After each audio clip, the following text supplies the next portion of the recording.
गुरुजी एक गंगा जल और एक नॉर्मल जो वाटर होता है, पानी होता है गुरुजी, तो गुरुजी अगर हम पानी को रख देते हैं किसी बोतल में, रख 10 दिन तक भर के रख देते हैं तो उसमें कीड़े लग जाते हैं, गंगा जल में नहीं लगते हैं गुरुजी। आध्यात्मिक रीजन तो यह है कि समस्त ब्रह्मांड के लोगों को कल्याण करने के लिए ही पृथ्वी पर माँ गंगा को लाया गया। और हम और आप सभी जानते हैं गंगा माँ अपनी मर्जी से नहीं आई है। गंगा माँ तो पृथ्वी पे आना ही नहीं चाहती थी, क्योंकि भगवान के सानिध्य में, भगवान के धाम में विराजमान है, वो क्यों यहाँ आना चाहेंगे।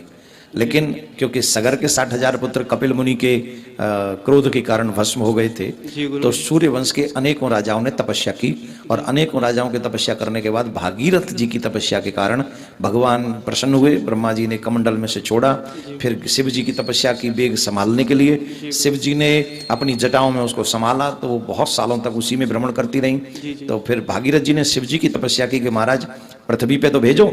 तब शिव जी ने एक जटा में से थोड़ा सा गंगा जल हमारे लिए हिमालय में गौमुख से गंगा को, गंगा जी की यात्रा है गौमुख से लेके गंगा सागर तक, और गंगा जी क्योंकि भगवान श्री नारायण का चरणोदक है, जी जी गुरुजी, तो भगवान के नारायण के चरणोदक का ये इफेक्ट है कि जो उसका दर्शन कर ले, जो उसमें स्नान कर ले, जिसकी अस्थियां उसमें प्रभावित कर दी जाएं, उसे भगवान कल्याण कर देते हैं। ठीक, तो जो भगवान के चरणोदक है उसमें कौन सा कीड़ा लग सकता है? जी गुरुजी बिल्कुल लग सकता है? नहीं लग सकता। भगवान तो संसार के तमाम कीड़ों को साफ करने में लगे हुए हैं।